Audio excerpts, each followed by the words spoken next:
Welcome back. PVR Inox is the next company on our radar. Q1 numbers have actually come in better than estimates. Losses are still there, but they have reduced, and the losses are lesser than what the street was anticipating. Margins have actually improved by 400 basis points. We have PVR Inox CMD Ajay, Bijli, and CFO Nitin Sood joining in for this chat. Gentlemen, good morning. Thank you very much for being with us.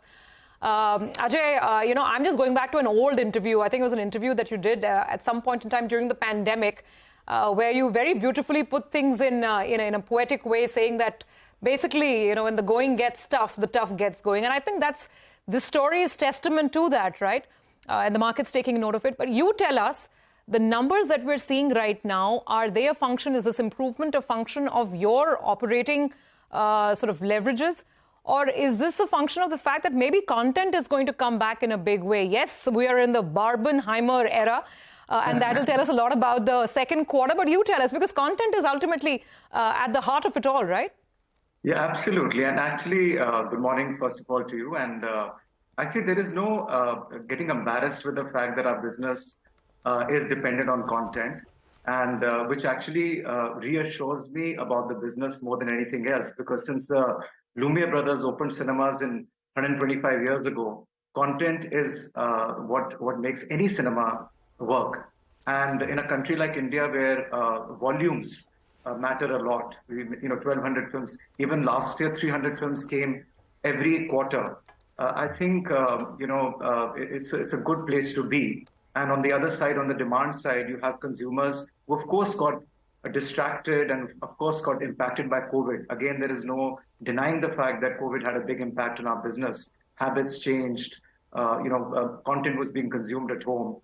But still, the propensity to go out, the will to go out was always there. The content which was getting played was not connecting that much with the consumers. But now that is back. There's a fatigue factor of being at home watching OTT, streaming platforms. That's gone. So all the data points are showing that even smaller movies last quarter, in fact, the quarter that we're talking about just now, Zara Hatke, Kashmir Files, of course, and then some big Hollywood movies like Fast X, Guardians of the Galaxy, all these movies, PS2, they would have probably not done that well earlier, but they did phenomenally well because the data points are showing that people are wanting to come out and they are wanting to consume content on the big screen. And even this month, this has surprised us. I mean, Oppenheimer doing so well, in fact, has only shown the maturity of the Indian audiences, because Barbie all over the world has done much better than Oppenheimer. Yep. But in India, the audience is pretty cerebral.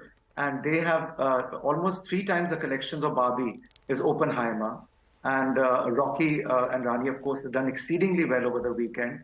And so I think the mood is a little upbeat. People are coming out. Ajay, I can tell you, our very own Mr. Prashant Nair is a big contributor. He's watched Oppenheimer not once but twice. There, I'm just placing it on record. You're a huge fan, aren't you, Prashant? I am. And I think I'll go for the third time. I think 9 hours on one movie. I think that will be the max for me, because it's a 3-hour running time. Gentlemen, good morning. Great to have both of you here as always. Prashant this side.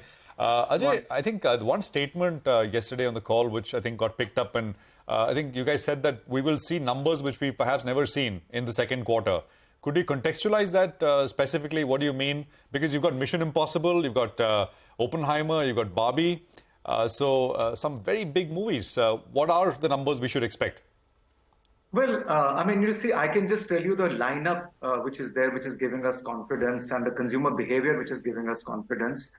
You've got the big weekend of Independence Day, which is always very big for people. Just come out anyway because the mood is there to go out. We've got Gadar 2, which is tracking very well.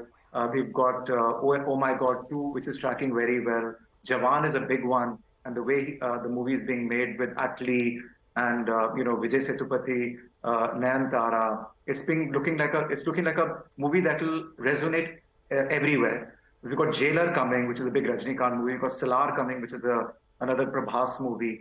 So I think overall the content lineup is what is giving us confidence, and the consumer behavior, as I said. People, I went to see Oppenheimer, saw Barbie, all these movies. People are coming back to cinemas after a year and a half, and their appetite to go out has really improved. They say, wow, I'm going to come next weekend again. So that habit which had got dislodged about a few months ago, does come back again, which is very heartening to see.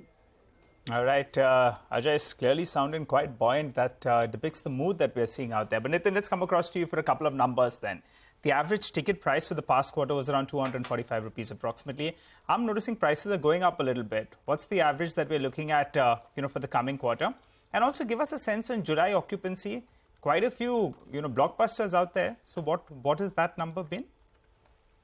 Yeah, so, ticket price in our business is also a function of the big films. Q1, unfortunately, did not have too many big films, and we're comparing these numbers with, Q1 of last year when we had RRR and KGF 2. So strictly, the 2% occupancy, the ticket price number growth looks low, but you will see a, strong growth in ticket pricing in the coming quarters. We're targeting, anything between, 6 to 8% average ticket price growth for the year. And I think we seem to be on track to get that. On July, I think it's one of the best ever months that we've seen in the last 12 months. It's with the highest box office collections and stupendous F&B revenues on back of some of the promotions that we've launched, and that makes the mood quite upbeat for us. And like Ajay said, the content lineup for the rest of the quarter is looking strong, and that's the reason we believe this should be a bounce back quarter for the exhibition business.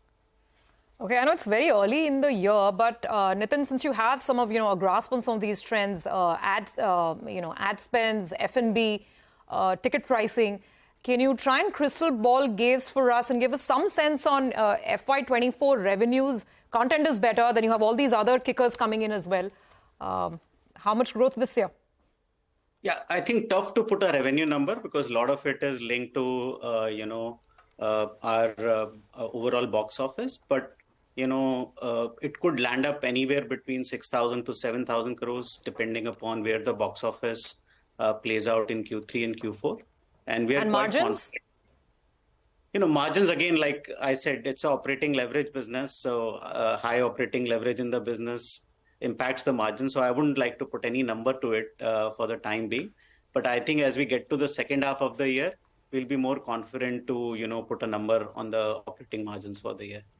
Nitin, on ballpark, what have been the collections in July? July has been quite a good month. Like I said, it's in the last. If you can give us a number, Nitin. Sorry, we're just pushing because I think India overall box office, the numbers are not out, but overall India numbers in terms of box office for the month for all films put together seems to have, touched 1,000 crore number, which is a very, very heartening number and could be, the highest number in the last 12 months. Okay. All right, gentlemen. I would have loved to go on, but I think that's the time we have for now. Thank you very much. And that's a big headline. 7,000 crores of revenue. That would be easy doubler, I think, over last year. Thank you for joining in and good luck with the rest of the year.